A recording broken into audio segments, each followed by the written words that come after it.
Muy buenas tardes, amigas y amigos. Aquí comienza Su Mundo con el Pueblo, donde el pueblo tiene voz y participación desde la República Dominicana para el mundo.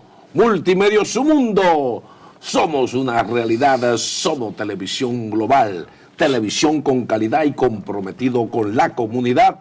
Y no olviden seguirnos en los canales 101 y en el 1101 HD de Claro, canal 81 de Altiz, canal 10 y 20 de Telecable Dominicano, 46 de Winning Telecom, canal 647 del Lifari TV de Stick y en más de 60 sistemas de cable en las provincias del país.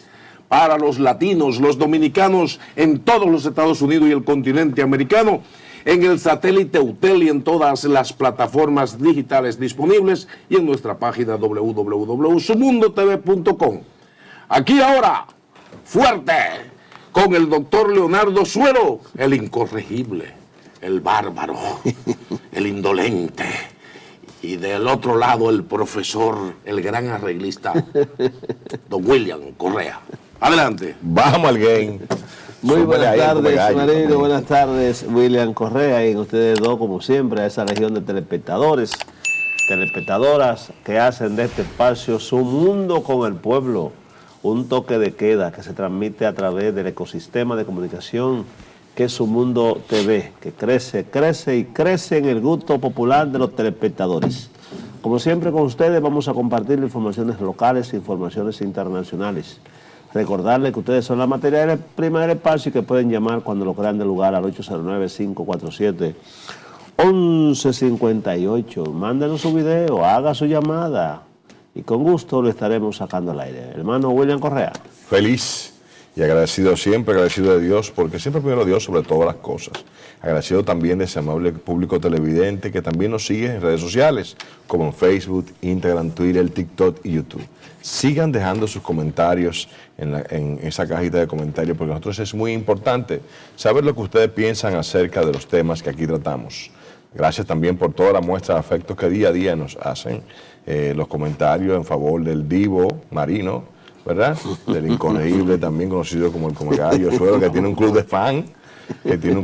Ahí. Vemos siempre en redes sociales esa muestra de afecto que ustedes dan. Síganlo haciendo, siempre es bueno. De verdad que sí. Cuénteme. El primer arreglo. Entrevista sorpresa. Sí, te el divo marino. Eso dice eso dice ante la audiencia. Que el divo, el divo marino. El divo de este canal es Trifolio. No, pero no te metas ahí. El megadivo. El mega es un asunto. El megadivo. El divo. Pero qué bien se ve el divo, el señor Alcántara, el marido, tiene su club de fan. Es un club. Gracias. Señores, ¿qué es lo que va a pasar? Esto es un grande. El presidente, visitando sorpresa, aquí estamos. El presidente de la República está emulando al expresidente Danilo Medina haciendo visita sorpresa. Sí, aquí sorprende. Aunque él dijo que no miraran hacia atrás, pues está repitiendo los mismos métodos, de alguna manera, de Danilo Medina, porque en esta ocasión se apareció en Dajabón, donde se reabrió el canal La Vigía, que es el clavo caliente del presidente. Sí. Es el clavo caliente donde el presidente se va a arcir o se va a agarrar, para que el pueblo ya no entienda. Sí. Y se le van ya lo dejo. Para reabrir la frontera, porque no le queda de otra. No tiene objeto tener la frontera cerrada, porque ya los haitianos hicieron su canal. Claro. Ya las Naciones Unidas, con 13 votos a favor y 2 abstenciones, aprobó la supuesta, que está por verse, intervención militar en Haití para ayudar a la policía a pacificarlo. ¿Por qué digo supuesta? ¿Por qué? Porque el ex canciller de Kenia, que se expresó diciendo que en los próximos días estaremos en Haití, fue defenestrado del puesto.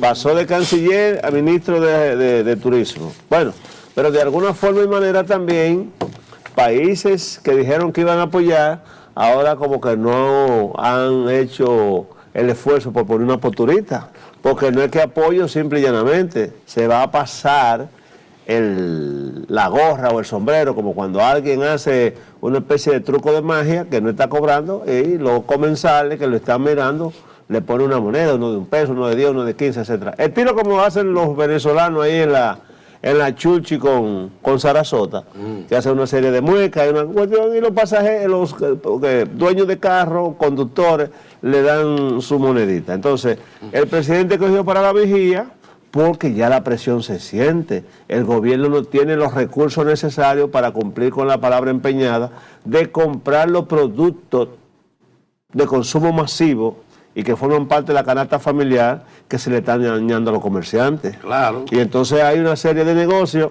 se están descapitalizando, se están yendo a la quiebra, pero sobre todo el mantener 3 brigadas que sobrepasan los 12.000 soldados, imagínese usted por cuánto sale eso. Entonces, cuarto del pueblo, que no son de los el bolsillos. presidente que en un primer momento le sacó, el presidente que en algún momento le sacó capital político, eso le sirvió de plataforma para ir a las Naciones Unidas y tirar ese discurso patriótico, soberano, en defensa de nuestros ríos, que yo le he dicho, presidente, pero le falta una parte a ese discurso en las Naciones Unidas. La parte es que, si bien es cierto, nos le encaramos, nos le pusimos de frente a los haitianos para que no construyeran, ese era el deseo, el canal, pero usted dijo que una de las principales misiones de este gobierno era cuidar los ríos, nuestras fuentes acuíferas, y usted no ha ordenado que se saque la primera grancera. Entonces, fruto de la presión, el presidente se aparece de manera abrupta allá en la vigía, como una forma y manera de ver qué se está haciendo, para que probablemente este fin de semana, cuando no en la semana que viene, ordene que se reabra para el comercio la frontera. Él ha dicho que dará la posibilidad de que se abra, pero no así para los migratorios, que no vengan haitianos. Pero los haitianos no necesitan visa para venir aquí, porque nada más en Dajabón hay 13 huecos que pasan los haitianos sin pasar por la aduana, perdonando la redundancia, en territorio dominicano. Hubo uno que iba caminando y un guardia del Cefron le dijo, yo no hace una hora que te devolví para allá. Yo le digo, hay una ola que yo te di lo tuyo. Señores, lo cierto es que el presidente de la República, Luis Abinader, estuvo visitando, como señala mi compañero Suero, la frontera, y se hizo acompañar de varios ministros, entre ellos Ito Bisonó, ministro de Industria y Comercio, así mismo también como el director del INESPRE, le acompañaron, y Gloria Reyes de Supérate también mismo allá. ¿Le van a dar tarjeta? Claro, se entregó, en Dajabón se entregó muchas tarjetas. Se han estado entregando tarjetas de Supérate, además el INESPRE estuvo también presente y el ministro de Industria y Comercio en la zona. Espérate. Estaban dando tarjetas de Supérate en Dajabón. En Dajabón, a los ciudadanos. ¿Otra cosa más? Estaba el ministro de Industria y Comercio, estaba el director de INESPRE también. Nosotros aquí INESPRE está coordinando la compra de productos a los productores en la zona. Y el dar tarjeta de Supérate, ellos tendrán su mecanismo. En medio de esa varaunda, una especie de clientelismo solapado político para sacarle ventaja electoral. Bueno, lo cierto es que ellos están haciendo su levantamiento. Ellos tendrán la forma de cómo hacerlo, pero estaban allá, mi amiga Gloria, de aquí un saludo para Gloria Reyes, y estuvieron también otros ministros acompañando al presidente. Vamos a ver el corte del señor presidente claro de que visita, sí, que está por ahí. Que los numeritos en Dajabón no le están dando. Vamos a ver. En muy pocos sitios le dan. Vamos a ver, señor director, el cortecito del presidente. Óyeme, me están diciendo, yo no sabía que a Sonia en Dajabón le llamaban mamá. Pero Sonia la que no le daban los cuartos para el agua. Esa, pero que no pueden comprar botellita de agua. Sonia, y no volvió a inventar Sonia. La que resuelve allá. Pero Sonia no puede. Óyeme, que se quede bebiendo agua tranquila. Ahora le dan para Sonia. Hay un amigo tuyo. Hay un amigo tuyo que le van a dar una zurra. Una salsa. Empieza con H el nombre. Vamos a ver. Vamos a ver el video. Vamos a ver el video. Afectados, hemos hecho algunas acciones para mitigar. Aquí está el ministro Ito Bisonó, está también Gloria Reyes de Supérate, está también Iván Hernández de INESPRE, que estamos ayudando a los pequeños agricultores, a los pequeños productores, a los pequeños comerciantes, pero vamos a ver cómo vamos a ir flexibilizando para que no se sigan afectando. Lo que yo no pienso, repito, es que la parte migratoria, la frontera va a seguir cerrada desde el punto de vista. Presidente, muchas gracias. Muchas gracias. Los haitianos están utilizando niños menores de edad para la construcción de ese canal. ¿Qué le parece? No tengo esos detalles. Gracias. Presidente. No, ahí palabras del señor presidente, que se apareció como cualquier Reyes Mago en Dajabón. Y digo como Reyes Mago porque llevó regalos, tarjeta de Supérate. Así es. Además, hay que decirlo, eso le dio un respiro a los productores y a los industriales de Dajabón ver la figura del presidente en la zona, pero hay que hacer una llamada al presidente de la República, y es que, presidente, la frontera no solamente es Dajabón, No, perdón, Montecristi. ¿de qué respiro tú hablas? Perdón. Porque ustedes saben, no, porque hablemos, vamos a hablar claro, no nos hagamos los suecos. Cuando el presidente llega a una zona con sus ministros a reunirse, porque además de reunirse con la gente del CESFRON, de las Fuerzas Armadas, se reunió con industriales de la zona. Y los industriales vieron en eso un respiro de decir, bueno, se va a buscar una solución. Será con comerciantes. Con los comerciantes, con los comerciantes de la zona, porque el grupo de dicen, bueno, vamos a ver más poderoso, están a punto de quebrar.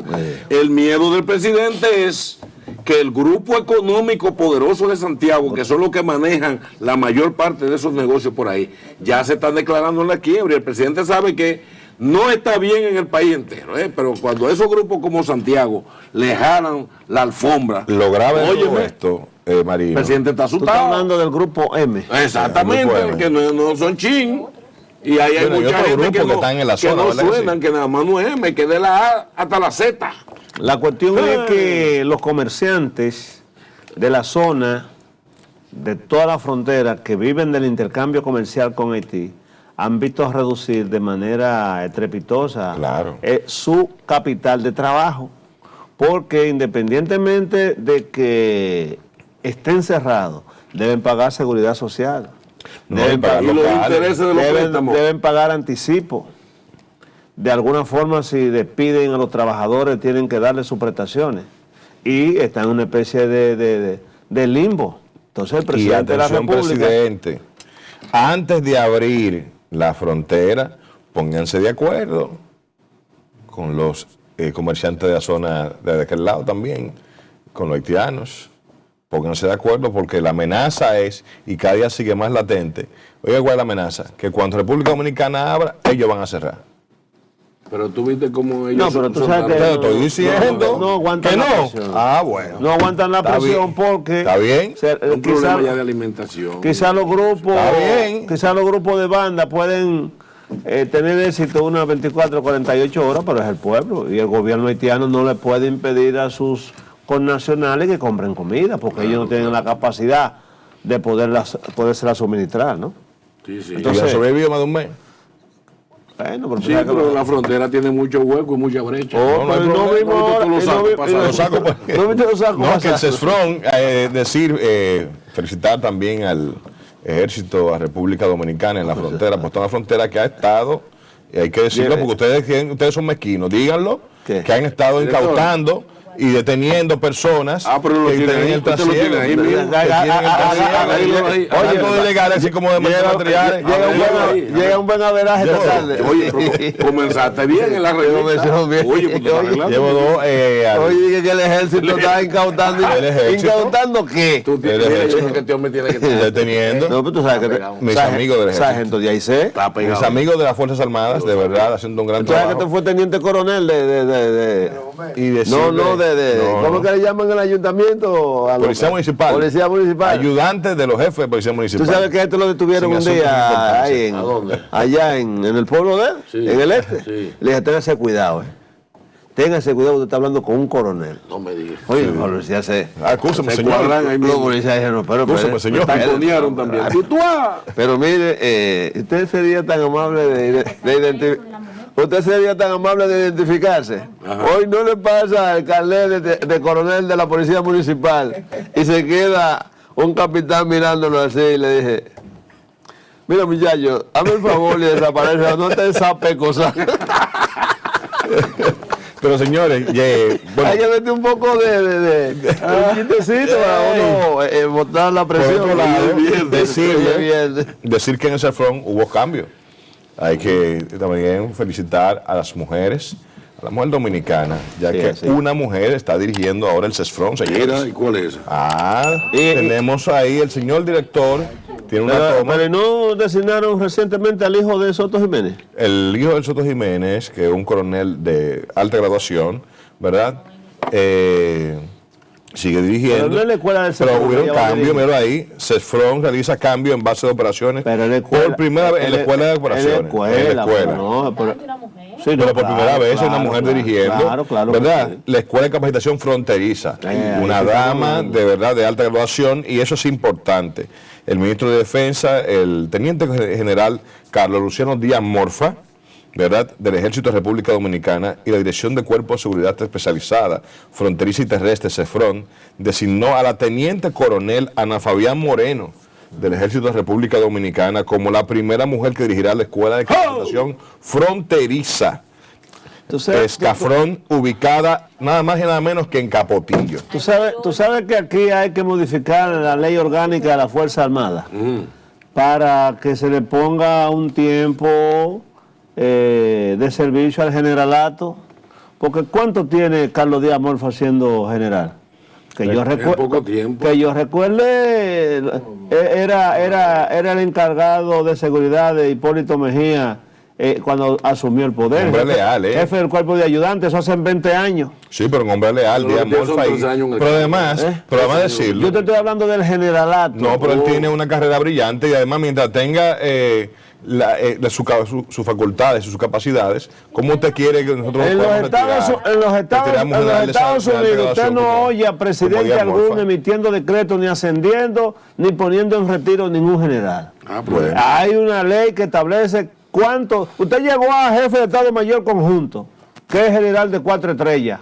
Usted sabe que es 2 o 3 años para su casa. Y ahí no va a decir que no, que queda nombrado como asesor en materia de seguridad. En materia de que apaga los bombillos. No. Usted va para su casa y se acabó. Va a escribir memoria. Pero sale a las Fuerzas Armadas con su pensión. Sí, pero eso allá. Pero este tampoco. Señor, la ley aquí establece. No son las mismas. La ley aquí establece una determinada cantidad de generales en cada una de las instituciones. Se aprobó eso para quitar ese tapón, y son los presidentes los primeros que lo violan. Los presidentes. Y los expresidentes también. No, los presidentes. Y los expresidentes. No, porque ningún. Cuando se sientan a negociar con los presidentes, dígalo. Bueno, ningún expresidente nombra generales. Y cuando se sientan que vienen del aeropuerto. No sé. Cuando vienen del aeropuerto, se sientan en una casa. Aquí se aprobó una ley que supuestamente iba a venir un desmonte. Un general por una determinada cantidad de alistados. Y si usted se mete a la lista de coroneles y teniente coroneles, aquí hay más coroneles y teniente coroneles que se andan topetando en los pasillos que en el ejército chino. Sí, es que eso es mucho decir. Bueno. Tú que eres abogado, un amigo mío le dijo que póngame sus generales ahí, y se le llenó la página del documento. Sí, llevó un paquete de amigos generales. Sí, Juan Pérez, Pedrito. Sí. No, señor, ya tenemos que institucionalizar la nación, hombre. Pero hay que decir, basta de ser lambicón, hombre. Hagan como hace Cristian Encarnación, que no es lambón. Sí, usted va a la administración pública y le establece claramente que cuando usted llega a 60 años de edad y 20 mínimo, usted se va para su casa. Y aquí hay gente que tienen 25, 30 y 40 años siendo generales. Yo recuerdo a Les guardia de cuando Trujillo, Khalil H. Sí, se murió hace poco. Murió, pero ¿qué hace el Khalil H volviéndolo a traer a ser coronel cuando fue coronel cuando Trujillo? Y duró todos los años del mundo. Porque tenía caballo y cosas. No, que eso en su casa. Recuérdese que Khalil tenía, exacto, además de tener caballo, él manejaba un equipo ecuestre, tanto en el área de deporte como.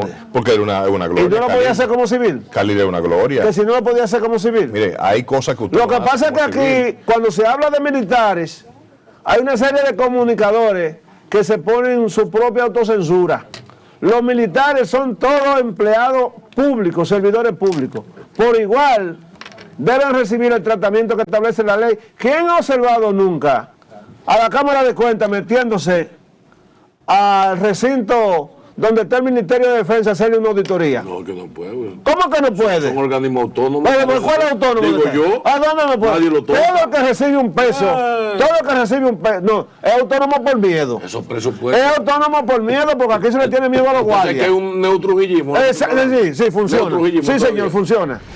Cuando el presidente se viste de militar también está apuntando a ese autoritarismo y trujillismo. Pero cambia la Los Constitución. presidentes son civiles. Aprovechen Usted ustedes. ve a Biden con gente, usted a Biden con militares detrás. No, pero aprovechen y vayan. Que si usted lo ve cuando se juramenta en el Congreso, pero aprovechen. una serie de guardia atrás. Aprovechen y cambien la Constitución. Ustedes Eso cambian la Constitución y ya. esa actitud, Pero esa actitud trujilleca. aprovechen ahora. ¿Pero cuál Constitución? Vayan al Tribunal Constitucional y cambien la Constitución. Pero la Constitución aquí Establece que el jefe supremo de la Fuerza Armada eso se es el sabe. presidente de la República. Eso, y allá también. Entonces. Y allá también. Pero el Lo que, jefe de Nueva Zelanda. lo que pasa es que allá usted no ve, porque hay instituciones, ese lambiconismo de civiles y militares atrás del presidente. Usted se encuentra con cualquier sargento allá que, cuando hablamos de allá en los Estados Unidos, graduado de ingeniería termonuclear, un sargento, vaya a buscar a los generales de aquí a ver qué título tiene. No, espérese. No,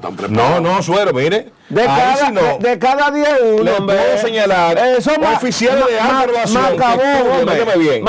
que estudian, no aquí, estudian en Estados Unidos, de alta graduación en Estados Unidos. Sí, yo sé que sí. De alta graduación en ¿Pero Israel. cuántos son? No, bueno, lo que sea necesario. ¿Cuántos son? Porque no podemos tampoco sacar el ejército para allá. Otra cosa, usted ve aquí un general. Y en la Fuerza Aérea, excelente general. Y en la Marina de Guerra o Armada Republicana no se diga. En el sitio que más calizaje hay, en el sitio que más calizaje hay chismografía, es dentro de los cuerpos armados. ¿Cómo es eso? Claro, espérese, mi señor. Es que usted va a tener la oportunidad. Usted va a tener la oportunidad de hablar. Usted va a tener la oportunidad de hablar. No, así no. En el único sitio que se da la chismografía silvestre es en los recintos militares. Y zancadilla. Usted ve a cualquier militar de alta graduación, de general o teniente coronel hacia adelante, que si tiene un amigo político, si tiene un hermano político, y ese hermano político responde o está inscrito en un partido que no es el oficial, ese militar tiene que muchas veces ni conversar con su hermano. Porque los organismos de seguridad, mira, ahí estaba fulano reuniéndose, pero que son hermanos, no, usted sabe, son opositores. Aquí se han sacrificado cantidades inconmensurables de carreras. Bueno, está lleno el despacho de diamorfa, de gente que el Tribunal Constitucional y el Tribunal Superior Administrativo han vuelto a ordenarle que lo pongan en su puesto nueva vez porque han sido cancelados sin llenar el debido proceso, por el hecho de que a cualquier calié se le ocurrió ir a chimiar. ¿Y eso se ve solamente en la Fuerza Armada? Porque usted tiene, extrapólelo a todo el país, porque usted tiene aquí medios de comunicación que no reciben apoyo del gobierno en materia de publicidad porque son adversos al gobierno, algunos de ellos, o porque simplemente hacen un comentario, sí, pero no saben de comunicación. Así mismo pasa. Pero mire cómo este quiere meter la procesión. No, pero lo que pasa es que usted quiere ser como que son suizos. Lo primero es felicitar a la teniente coronel, ¿verdad?, que ha sido designada al frente de la escuela del CEFRON, la teniente coronel Ana Fabián Moreno del Ejército de República Dominicana. De verdad, mis felicitaciones. Ahora, yo no sabía que esa gran oficial de graduación. Hazle saludo. Yo no sabía que el ser policía municipal. El hombre está pegado. Y mi saludo a porque te lo fue ni siquiera con Cristo. Señores, a los oficiales. Está pegado el hombre está pegado. Decirle a nuestros oficiales que sigan con la moral en alto, que de verdad la moral en alto, los guardias nuestros tienen la moral en alto, nuestras Fuerzas Armadas tienen la moral en alto, definitivamente, y que sigan adelante, que están haciendo una gran labor en favor del país, y el país se lo ha de agradecer. Yo no sabía que siendo policía municipal se le iba a inocular ese guardismo en la sangre. Bueno, vamos a conversar esta tarde con un gran profesional de la medicina. Se llama o lleva por nombre el doctor Franklin de Jesús, es miembro del Partido de la Liberación Dominicana, aspira a diputado por la circunscripción número 1 del Distrito Nacional, pero el doctor también Franklin de Jesús es doctor, como dije, en medicina de la Universidad Autónoma de Santo Domingo, tiene posgrado de interdisciplina y uso indebido de sustancias prohibidas. También tiene posgrado en cirugía general en Río de Janeiro, Brasil. También residencia médica en el área de la cirugía plástica especialista en cirugía plástica por la Sociedad Brasileña de Cirugía y también tiene un posgrado de microcirugía por el Instituto de Trauma y Ortopedia de Río de Janeiro, a quien les damos la bienvenida. ¿Cómo está, doctor Franklin?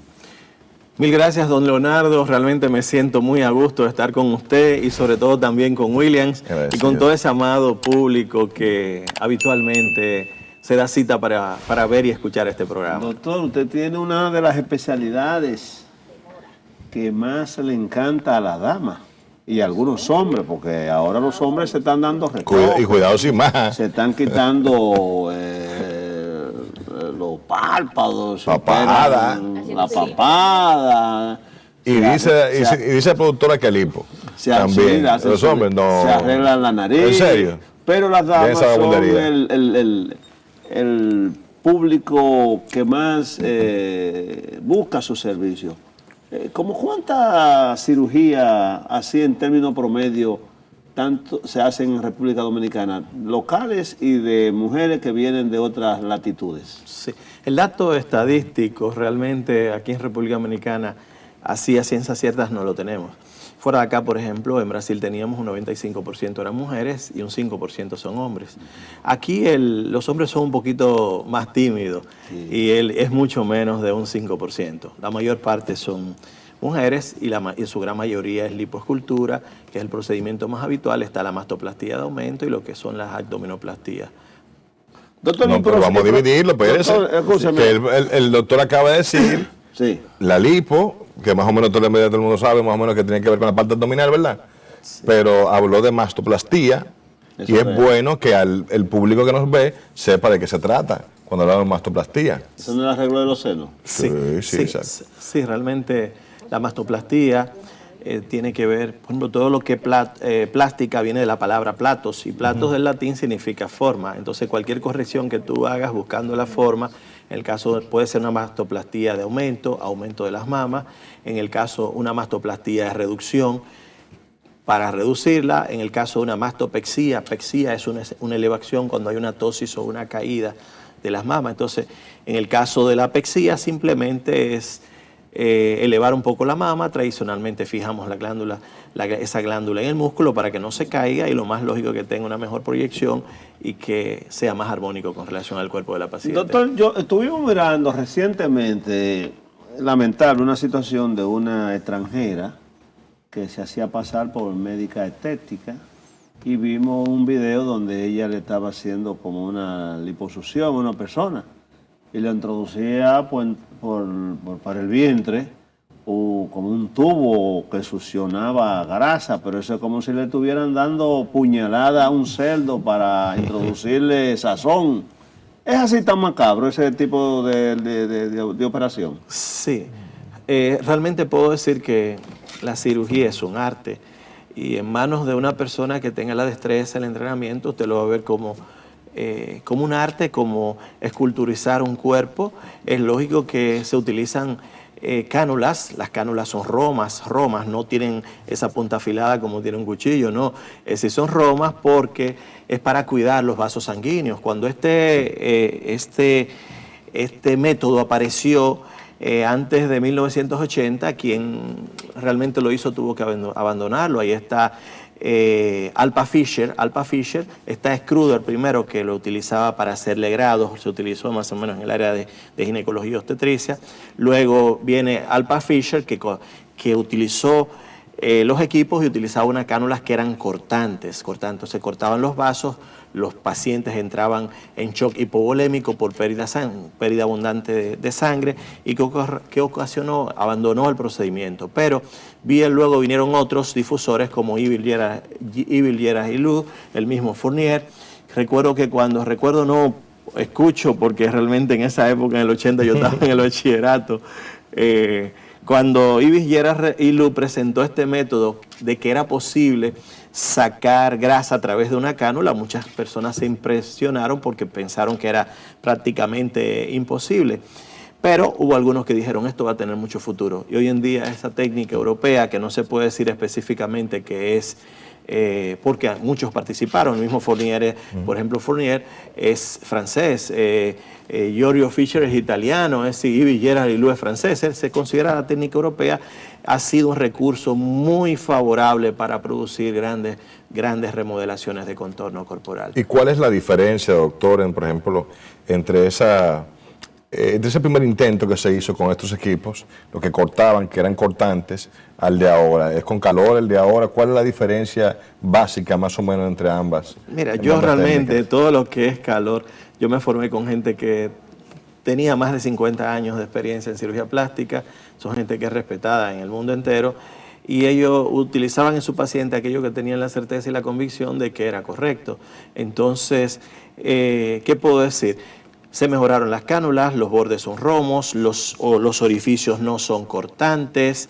Tradicionalmente utilizamos la lipoescultura que más nos gusta, la lipoescultura tumesciente. Se utiliza simplemente suero fisiológico para hidratar la grasa. Se hace lo que nosotros llamamos una disección hídrica. Ahora, en el caso del calor, yo tengo... Por ejemplo, existe el ultrasonido, existen muchos métodos, pero soy igual como aquellas personas de mucha experiencia, porque muchas veces no es el equipo, es el accidente, el artista, los errores humanos que pueden ocasionar problemas. Entonces, por eso sigo utilizando el agua. El agua no me da problema, tengo que tener cuidado, por ejemplo, sí, con el porcentaje de superficie corporal que voy a tratar, que no exceda más de un 30%, un 25%, un 30%. Si calculamos la espalda alta y la espalda baja, ya un 18%. Si agregamos la cintura y el abdomen, ya llega cerca de un 27%. Todas las veces que ultrapasa más de esta cantidad, entonces no solamente puedes contar con la grasa que has retirado, sino el sangrado en el postoperatorio. Hay que saber que es a ciega, tú entras a una cánula.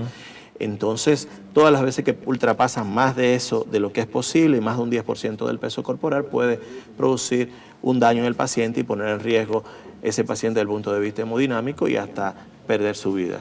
Bien, doctor, nosotros sabemos que muchas personas acuden a la cirugía plástica por un tema de salud, otros simplemente por un tema estético. Pero ¿tiene esto realmente un impacto psicológico en las personas que inician en esta vida, en este mundo de la cirugía plástica, en el sentido de que primero aumenta su autoestima, esto cambia su estilo de vida, y segundo, se hacen, porque también se ha escuchado o hay un mito de que la gente se vuelve adicta luego al tema de la cirugía plástica, que se hacen una y luego se cambian, se hacen la lipo, luego quieren hacerse la nariz, luego hasta los ojos, en fin, que va creando una especie de adicción. ¿Hasta dónde esto es cierto y cómo impacta una cirugía en términos psicológicos a una persona que va en busca de este servicio? Sí, realmente es una pregunta bastante interesante. Realmente el volumen de cirugías estéticas es mucho mayor que el de cirugía plástica reconstructiva, que tradicionalmente en el caso de la cirugía plástica reconstructiva hay una indicación somática, es decir, en el caso de las mamas, una hipertrofia mamaria o por ejemplo una gigantomastía, aquí ocurre una dermatosis por intertrigo, una desviación de columna, dolores en la espalda, es decir, hay una justificación. Pero la mayor parte de las pacientes son de cirugía estética, es decir, en el fondo lo que hay es el no aceptar la pérdida del poder de seducción. Si te puedes mantener siendo atractivo, en el caso de la mujer siendo atractiva o siendo atractivo el hombre lo más tiempo posible, es loable y más cuando hay recursos. Yo creo que esta gran obra que es un mito, sobre todo en la literatura alemana, que es el Fausto vende su alma a Satanás a través de un mago que era Mefemín. Vende su alma a cambio de mantener la juventud eterna. Entonces, ¿qué pasa? Si puede permanecer, vuelvo y repito, siendo joven lo más tarde posible y hay el recurso, es loable. Ahora, en el fondo lo que hay es el hecho de mantener lo que es el poder de seducción. Doctor, ¿se han hecho estudios que determinen la capacidad de alta o bajo autoestima que tienen las personas que se someten a cirugía? Porque bien, como usted ha dicho, cirugía estética naturalmente, como bien usted ha dicho, lo que se busca es deslumbrar, romperle el ojo a los demás, entrar en competencia. Y hemos visto en algunas ocasiones, por ejemplo, que hay damas que se hacen un agrandamiento del trasero, pero ese trasero no entra en proporcionalidad con las piernas. Y de repente y se hacen el busto grande. Yo le llamo a eso el síndrome de roba la gallina. Entonces eso no puede al final traerle situaciones de tipo psicológica frustrante, que la gente va por lana y después sale tranquilado. Sí, es algo que realmente uno tiene que valorar. Tú valoras las proporciones de cada organismo y tradicionalmente terminas ofreciendo lo que es más favorable para cada paciente. Ahora, hay patrones, patrones de belleza que muchas personas quieren parecerse, quieren llegar a un nivel de igualdad porque quizás está asociado al poder de seducción, son artistas de los medios, pero ¿qué ocurre? Hay que tener mucho cuidado. Cuando tú haces una evaluación clínica, primero tú miras las expectativas de resultado que tiene esa paciente para no llegar a un punto de causar esa insatisfacción. Ahora, tradicionalmente, en base a las cirugías que hacemos, nuestros pacientes están sumamente satisfechos y tradicionalmente la cirugía está indicada por el hecho de que mejora la autoestima, la seguridad en sí misma, mejora el contorno y realmente es una especialidad que nos da gran satisfacción porque hemos cambiado la vida de gran número de nuestras pacientes. Muy bien, doctor Franklin de Jesús, médico cirujano, miembro del Partido de Liberación Dominicana y ahora aspirante a la Diputación por la circunscripción número 1 del Distrito Nacional. Doctor, usted es una persona de mucho éxito en el área de la medicina. Sabemos que tiene un altísimo respeto en su comunidad médica y también por sus pacientes, evidentemente por su eficiencia, su dedicación a su trabajo en la medicina. Doctor Franklin de Jesús, ¿por qué meterse a este lío de la política? ¿De dónde le sale al doctor Franklin de Jesús, una persona totalmente exitosa en el área de la medicina, totalmente respetada en el ambiente médico, meterse en el lío de querer ahora ser diputado? ¿Por qué la política, doctor? Ayúdenos ahí. Vamos a ver qué pasa. Sí, esa es una pregunta bastante interesante. Yo soy como muchos de nosotros que nos cuestionamos, que miramos la realidad de nuestro país, que queremos o pensamos que es posible tener un mañana mejor, un mañana mejor. Siento que la medicina nos dio la oportunidad de vivir en varias sociedades y siento que es posible hacer política de una manera decente, respetando el ser humano. Yo creo que un país pobre, el hecho de ser pobre o ser rico, es una actitud, es un comportamiento. Fui un buen estudiante toda mi vida, y creo que puedo entrar dentro de ideal de aspiración de cada padre que tiene un hijo sobre lo que ese hijo quiere ser. Por ejemplo, fui becado, fui docente a nivel de secundaria, fui docente a nivel universitario, fui becado por la Organización de Estados Americanos, siempre he estado entre los primeros dentro de cirugía plástica, entre los 50 residentes de formación de mi año, de los 50, 7 aprobamos el examen federal escrito, 5 aprobamos el oral y me siento muy orgulloso de ser parte de ese selecto grupo de 5 personas. Hay un dominicano, es decir, yo realmente tengo el título de especialista, tanto aprobado el examen federal, el examen escrito, sé que tengo mucho que aportar a este país y pienso que podemos plantear un cambio de cultura como una alternativa hacia otros valores, hacia otra visión de lo que debe ser el Estado y el manejo de los recursos. No tenemos lo que quisiéramos por el hecho de que tenemos también una población que no defiende lo que es común. Y lo que es común nos afecta a todos, porque de lo contrario nos vamos quedando sin una infraestructura del transporte, sin un buen sistema de educación, de salud, de justicia, sin un desarrollo económico local de nuestras comunidades, nos vamos quedando sin tener un desarrollo humano y tenemos el país que tenemos. ¿Por qué? Porque la política aquí en República Dominicana es un negocio que es bastante rentable, donde se convierten a las personas en activos, en mercancías, y lo que se quiere es sacar los beneficios de esa inversión que se ha hecho. Entonces nosotros creemos que es posible hacer política de una manera decente, respetando al ser humano, cuidando de lo que es común, de tal manera de que nos demos cuenta que es posible construir un país diferente a través de la política. Doctor, escúchame que vuelvo un poco atrás, porque vamos a entrar en el tema político de lleno, para que usted nos hable de sus aspiraciones, como ya inició a diputado por la circunscripción número 1, ¿no? Sí. Yo quiero preguntarle, antes de someter una paciente a una intervención quirúrgica, ¿se hace la analítica de lugares, es decir, presión, diabetes,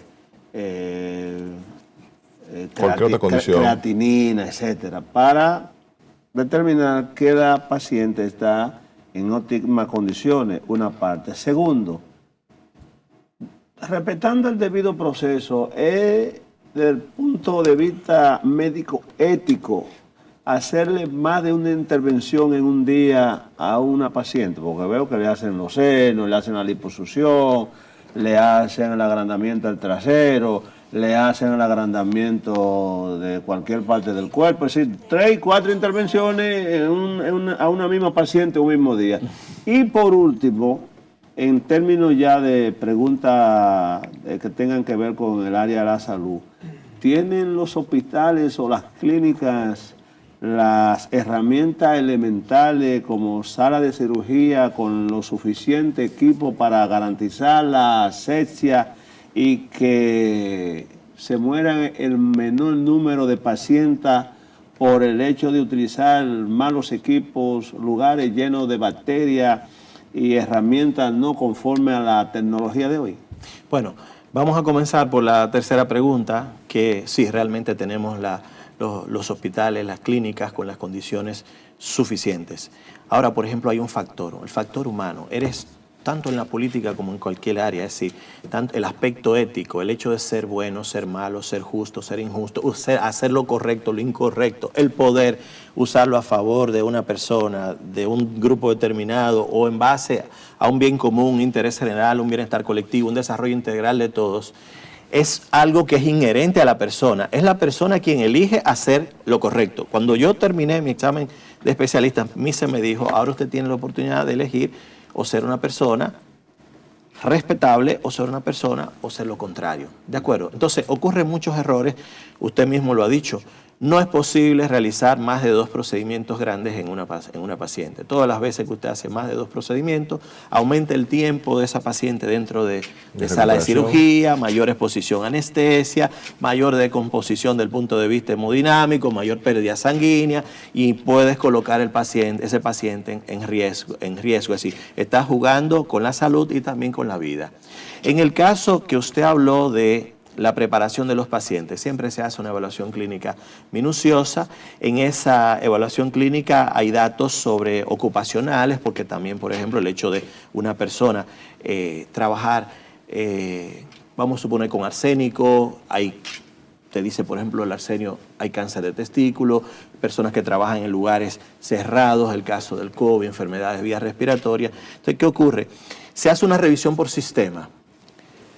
Hay los datos quirúrgicos, todos los datos antecedentes quirúrgicos, antecedentes obstétricos, se investigan todas las enfermedades, en el caso de la hipertensión arterial, la diabetes, el asma, problemas de tiroides, lo que es, por ejemplo, problemas renales, de coagulación sanguínea. Después se hace una revisión por sistema, un examen clínico minucioso. Al final se encasilla el paciente dentro de una clase. Clase 1, según la Sociedad Americana de Anestesiología, son pacientes que no tienen ningún tipo de riesgo. Clase 2 ya son pacientes o son niños menores de 1 año o son personas de más de 50 años. Y ya son pacientes, por ejemplo, hipertensos controlados, asmáticos controlados, por ejemplo, algunos pacientes con vamos a suponer, si hay problemas de coagulación, hay que tener cierto cuidado. Así, clasificamos los pacientes hasta el 1 hasta el 2. Ya pacientes que son clase 3, que tienen cualquier patología en decompensación o son pacientes que han tenido algún accidente cardiovascular, algún infarto o algún accidente cerebral, no califican, sencillamente no califican. Entonces, esa guía nos orienta para saber cuáles son los laboratorios que se van a realizar. Segundo, eso evaluado, además de esa evaluación clínica, se evalúa por un cardiólogo y un anestesista. Es decir, el filtro es bastante grande. Y luego, si todos están de acuerdo y ven que la paciente está en condición, entonces se ejecuta la cirugía. Es decir, aquí hay una responsabilidad compartida, hay un principio de autonomía donde entra la voluntad del paciente, el interés de realizarse ese procedimiento y donde están todos los profesionales. Lo más lógico es que todo ocurra bien. Ahora, ¿cuándo ocurren daños? Cuando se violan los parámetros y la norma. Aquí hay cómo predecir si algo va a ocurrir bien o va a ocurrir mal. Sí. Bueno, doctor, pregunta Katy Martínez. Esta pregunta es muy interesante. ¿Qué debo hacer si voy a decidir hacer una cirugía plástica? Y si debo buscar una segunda opinión. Katy, gracias. Mira, lo más lógico, cuando hay duda, lo más lógico es que busque una segunda opinión. Porque realmente los muy buenos, tipos muy brillantes, no son tantos. Puede encontrar un buen médico en cualquier país del mundo. En cualquier país del mundo. Ahora bien, aquí tenemos una guía que es la Sociedad Dominicana de Cirugía Plástica y es bueno elegir una persona que por lo menos sea miembro en la Sociedad Dominicana de Cirugía Plástica, porque hay muchos que son intrusos, como dice el intrusismo profesional, aquel que es capaz de ejercer una profesión sin el entrenamiento, sin el título, y entonces ¿qué ocurre? Y sin los medios, eso constituye una falta de ética grave. Es decir, tanto de la persona que ejecuta como aquel que lo permite, ¿me entiendes? Es decir, aquel que lo permite es por dinero, ¿me entiendes? Claro. Entonces, ¿qué ocurre? El código de ética lo dice claro, hay que cancelar el S4 isofacto. Aquí hay isofacto, aquí no hay una segunda oportunidad. No hay segunda oportunidad fuera de aquí. Es decir, aquí sí se permite y lo hacen porque este país de amigos. No, aquí hay personas que han entrado 8 veces por mala práctica de cirugía plástica. Ahí hay uno en Gacue. Que va cada rato. Que es socio, para mí que es socio del Ministerio Público. No hay que haciendo tiempo para allá. Hay un doctor debe ser compadre ya. Que tiene un cementerio privado. Sí. Eso no tiene madre. Ahora bien, hay algo. Las respuestas biológicas de los pacientes son inherentes o propias a sus condiciones clínicas, a su herencia, a su genética. Es decir, el hecho de que una persona te haga una reacción anafiláctica o sea alérgica a algún medicamento, es algo que es inherente a esa persona. Entonces, nadie está exento de tener ninguna complicación porque las complicaciones están en los libros. Bien. Ahora bien, es mucho menos frecuente en aquel que respeta las normas, que se da cuenta que lo más importante siempre es el paciente y que no va a hacer en ese paciente aquello que no haría en él mismo. Qué bueno que usted está con sus aspiraciones a diputado por la circunscripción número 1. Hay que llevarlo mejor al Congreso. Y quiera Dios que usted pueda salir diputado, porque entiendo que al venir del sector de medicina estética, usted tratará de introducir proyectos de ley para regular el sector. ¿Cuáles serían sus principales iniciativas para evitar que esos intrusos, que esos individuos que no tienen el expertise, no tienen la calificación de los órganos rectores, puedan poner en peligro la vida de mujeres que muchas veces, confiando en ellos, se ponen en sus manos y terminan yendo al cementerio? ¿Cuáles serían sus principales iniciativas en ese sentido? No, yo realmente me voy a nivel general, a la medicina general. Para tú tener un excelente sistema de salud integrado, tú tienes que tener un ser humano que produzca bienes y servicios. Sí. Porque en países donde esto existe y funciona de buena manera, lo primero es que el Estado, por ejemplo, que tiene un deber, una obligación de garantizar derechos que son fundamentales para que las personas se desarrollen. Entonces, en ese sentido, hay que crear una ley para no irme directamente a la salud, porque en los países donde yo quisiera, el sistema de salud que yo quisiera, tiene que tener primero un ser humano que produzca bienes y servicios, genere riqueza, desarrollo, autonomía, capacidad de suplirse todas sus necesidades básicas y lo que es la autorrealización como individuo y como persona. Es el individuo que paga la salud, no es el Estado.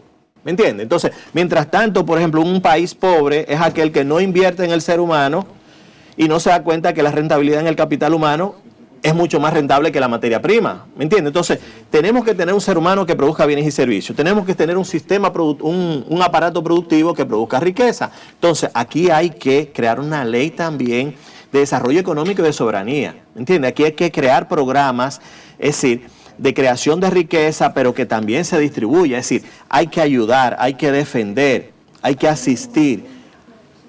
al sector que produce bienes y servicios. ¿Me entiende? Entonces, por otro lado está el ser humano. Las empresas, aquí hay que crear planes de jóvenes construyendo un futuro. Cuando tú educas, formas, capacitas, lo integras dentro de una economía de mercado, hay que plantearse un cambio en el sistema educativo, revisar esa ley de educación que fue propuesta en el 97, según tengo entendido, y no ha llegado a tener los resultados adecuados, es decir, no ha producido el perfil del ciudadano que nosotros queremos. Entonces, ¿qué está pasando? Eso hay que revisarlo, hay que ver. Yo sé que se ha hecho un gran esfuerzo, pero tenemos que seguir dialogando. Y entonces, en educación es un tema bastante difícil que yo siento que es de hombres cuando tú piensas, porque para tú hablar, es decir, hay que cuestionar los contenidos. Es decir, no podemos seguir formando muchachos que cuando terminen el bachillerato no tengan capacidad de producir bienes y servicios. Entonces, tiene que ser guiado en base a la necesidad del sector productivo. Es decir, países desarrollados es así. Entonces, ¿cuántos técnicos necesitamos? Necesitamos en el área, vamos a suponer, el turismo. ¿Cuántos técnicos en el área de lo que es la tecnología, la salud, la educación, en todo? Entonces, primero, cuestionar los contenidos. Segundo, ¿cuál es la necesidad, la demanda del sector productivo? Tercero, hay que ver el tema de inteligencias múltiples, hacia dónde debe ir guiado ese niño. Es decir, el tema de inteligencias múltiples, hay niños que tienen una inteligencia lógico-matemática, son buenos para la matemática, otros la inteligencia lingüística, para las letras, las artes, otros la inteligencia keynesiana, para no seguir, está la inteligencia espacial, la interpersonal, es decir, son diferentes tipos de inteligencia. También los métodos. Los métodos, ¿cuáles son los métodos que vamos a emplear? Cuando tú tienes varios sistemas de memoria, es decir, quienes dirigen la educación en nuestro país conocen que hay tres, del punto de vista funcional, tres cerebros, y que hay un cuarto cerebro que coordina esos tres. Es decir, hay un cerebro que es el cerebro antiguo o reptiliano, que es donde se dan todas las funciones de respirar, es decir, lo que es la autosuficiencia, lo que es la búsqueda de la autosuficiencia, el hecho de defender el territorio, lo que es el poder, la salud, es decir, todo está ahí, por ejemplo. Pero está el sistema emocional, donde está el aparato límbico. Lo que es la memoria episódica, la memoria o recuerdo, está relacionada con ese sistema de las emociones, y todo lo que aprendes por emoción o por miedo se fija. En el caso, entonces, tú tienes 5 sentidos, pero hoy en día son 7 y está el octavo, que es la percepción extrasensorial. Está la interocepción, la propiocepción, y están los otros sentidos. Pero cuando tú tomas un solo sentido, tú tienes que saber de todos los centros que son de relevo y de asociación. Hasta que tú no llevas relevas información y la asocias, no la aprendes. Es decir, de los conos y bastones de las retinas, nervio óptico, quiasma óptico, cintilla óptica, tubérculo geniculado lateral del tálamo, radiaciones ópticas radioactivas, llegas a lo que se llama la cisura calcarina, donde hay áreas en el fondo que está en la parte posterior, en el lóbulo occipital, donde hay áreas motriz primaria, de conocimiento visual y de asociación, ¿de acuerdo? Entonces, tú tienes que saber cómo funcionan todos esos sistemas, cómo funcionan los sistemas de memoria. Hay memorias no solamente episódicas, hay memorias que son de procedimientos. Cuando tú le creas al niño ya la virtud de ser brillante, él va a ser brillante toda su vida, porque ya no tiene que pensarlo con la parte anterior del cerebro, es decir, con las 3 circunvoluciones frontales, sino la vas a realizar ya con el cerebelo. Que tiene que ver con... ¿Y eso se logra estimulando al niño? No, por ejemplo, tú le creas el hábito, porque el esfuerzo depende, decía Mohamed Ali, depende de la sumatoria de pequeños esfuerzos, de todos los días hacer lo mismo. Toma el niño, enséñale a ser organizado, enséñale a la caligrafía, a escribir bien, y tú te das cuenta que ese niño, cuando ya tenga un hábito, ya no tiene que pensar para hacerlo, sino lo hace habitualmente. Y entonces hay otra cosa, que es: ¿qué hizo a la ciudad de Río de Janeiro de convertirse en la meca de la cirugía estética? La competencia, lo que es la parte académica, el hecho de competir unos con otros. Publicábamos un artículo, publicábamos un libro. Esto hace que las cosas avancen, sí. En base a lo que hemos tenido en los países que hemos estudiado, y hemos sido, gracias a Dios, hemos sido brillantes todos esos años, que recuerdo que una vez un profesor me puso la categoría de excelencia y yo me senté inconforme, le dije que no estaba de acuerdo que él pusiera esa calificación. ¿Y qué dijo él? Oye, si eres tú que no lo estás aceptando, imagínate lo que yo voy a pensar. Entonces así, lo que yo le puedo vender a mi sociedad es lo que he sido como un niño. A conseguir a los niños, las cosas no se consiguen fácil, hay que tener mucho esfuerzo, dedicación. Y eso es lo que vamos a hacer al Congreso, a crear las bases para tener futuramente un país diferente, para poder tener un sistema de educación, un sistema de justicia que se respete, donde no haya un profesional que venga y haga lo que quiere y viola las normas. ¿Por qué? Porque sabe que si las viola hay consecuencia. Es decir, aplicación estricta de la ley. Y la corrupción no hemos estado de acuerdo, porque la corrupción, es decir, son unos pocos que se quedan con el bienestar de la mayoría. Eso no puede ser aceptable. Don Franklin, usted lo que está proponiendo, según escucho su ponencia, primero quiero felicitarlo porque yo soy de los que piensa que nos quejamos solamente y hablamos que además tenemos riferos, que tenemos narcotraficantes, que tenemos esto, que tenemos lo otro en el Congreso, pero no apostamos a ideas y a personas que tienen el interés de llevarlo mejor, como es usted, a la Cámara de Diputados o al Senado de la República. Por eso lo felicito y espero que ese público que lo ve el día de hoy escuche sus ideas y tome una decisión correcta, utilice el poder que le da la Constitución para llevarlo mejor a ese Congreso de la República. Pero lo que usted plantea en este momento, según yo lo escucho, es que tomemos 20 o 40 cartuchos de dinamita y dinamitemos el Ministerio de Educación que tenemos. Porque definitivamente lo que usted plantea con mucha, definitivamente con mucha lógica, si es el país que queremos, si es lo que estamos buscando, si es la mejoría y es el cambio de nación, el cambio generacional a lo que estamos apostando, deberíamos empezar por ahí, pero nosotros actualmente en nuestra educación tenemos algo totalmente diferente a lo que usted plantea, tomando en consideración de que aquí, por ejemplo, la educación no se toma en consideración ningún tipo de planificación de lo que necesita el país. Aquí seguimos graduando contadores, mercadólogos, administradores, etcétera.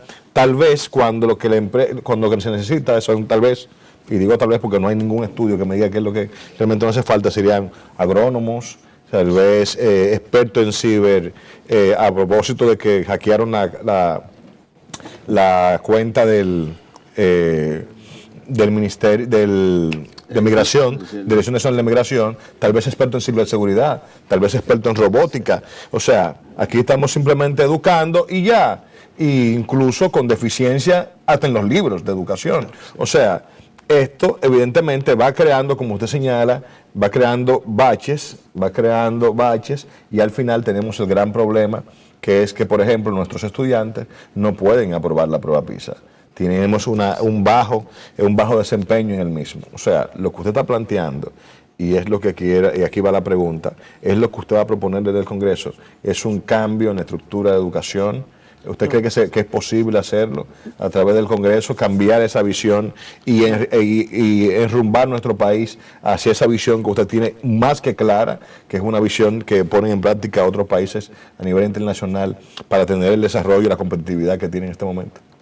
No, ese momento, prácticamente lo que tenemos es, porque siento que se ha trabajado bastante, es escuchar, ver todos los trabajos que se han hecho, escuchar, plantear, pues sí, analizar, plantear y hacer recomendaciones, ¿tú me entiendes?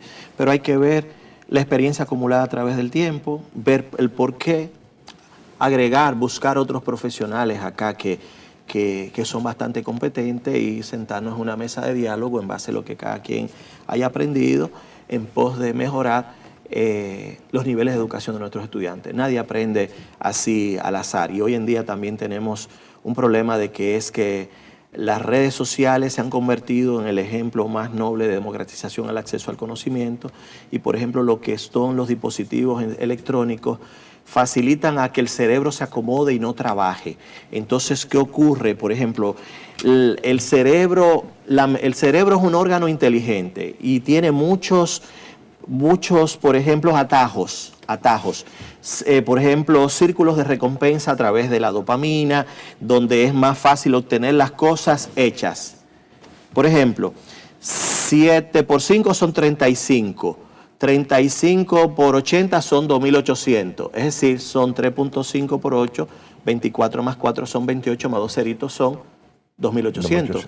Entonces, quiere decir, el niño no lo está haciendo, lo está teniendo de la del celular. Entonces, ¿qué ocurre? Como dice Michel de Bourget, ministro neurólogo, doctor en neurología y ministro de Educación francés, dice, lo que estamos creando es cretinos digitales, muchachos que para todos necesitan un dispositivo electrónico, están acomodando el cerebro a no utilizar la memoria. Entonces, por ejemplo, en Francia, los dispositivos electrónicos están fuera de la educación primaria, fuera de la educación intermedia. Hay que ver, tenemos que dialogar para qué deben ser utilizados, ¿me entiendes? Pero no de rutina, porque estás destruyendo la capacidad del ser humano de desarrollar su capacidad cognitiva y de desarrollo. Es decir, no piensan, no razonan.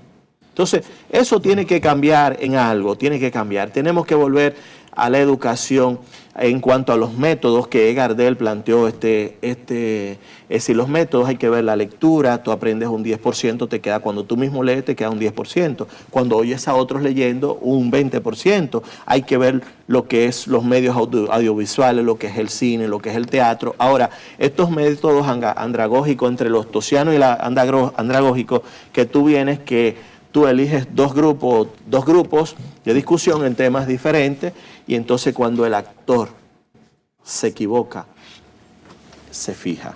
Entonces el teatro es una de las formas más nobles de enseñanza. Doctor, el Partido de la Liberación Dominicana escogerá dentro del gran universo de precandidatos que tiene la circunscripción número 1, los candidatos oficiales, que me parece que son unos 6 diputados en la circunscripción número 1. Sí, señor. Lo va a escoger a través de las encuestas, sí, para que el público opine a favor o en contra. Cuando llegan las encuestas hay que entrar en contacto con ese público que no necesariamente es peledeísta, porque las encuestas no va a discriminar si es dentro del PLD o fuera, será en el conjunto de ciudadanos.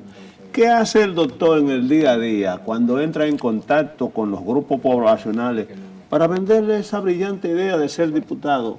¿Cómo se conecta el doctor con ese público? Sí, actualmente estamos todos los días, subimos un mensaje a nuestra red de contactos, mensajes positivos sobre lo que nosotros creemos de lo que debe ser el ideal de nuestro país.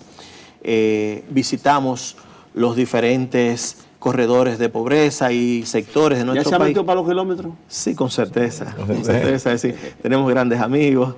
Creo que nos genera un compromiso, compromiso futuro de, ya hemos visualizado qué cambios podemos hacer en la zona importante, de tal manera de que mejore la vida de la gente, porque en el fondo el fin básico de la política es generar bienestar en la sociedad, de tal manera de que pueda existir una respuesta positiva en cuanto al mejoramiento de la calidad de vida. Tiene que meterse en el manguito, que es lo más importante. en el manguito, en Honduras, en el 30 de mayo, en el 7, en el 8. Para el Timbeque, por acá. Para el Timbeque también. Doctor, pero usted no habló de la visión que tiene de mejoramiento de las condiciones, si se quiere, materiales de existencia de la población dominicana, porque usted va a ser diputado nacional.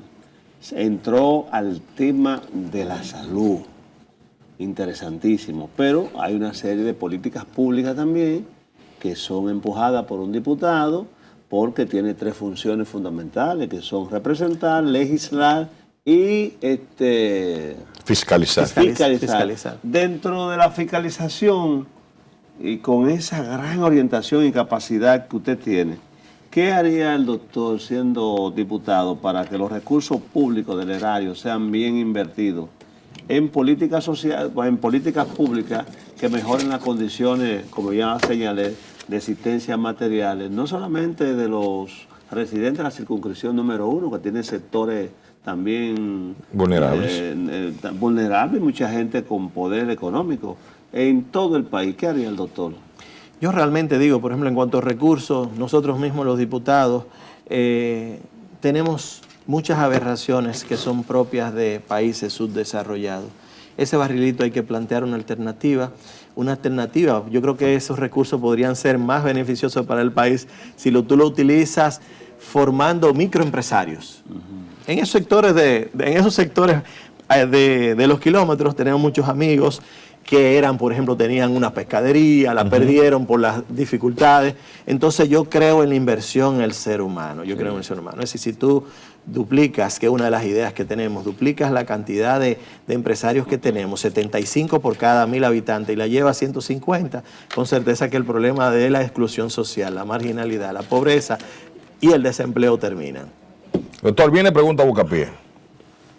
Tenemos en el Congreso de la República, al cual usted definitivamente entiendo que deberá formar parte a partir del 2024, tenemos allí desde hace más de 20 años un código penal que está viene, va, y está detenido en este momento por 3 causales, por las 3 causales del tema del aborto como tal.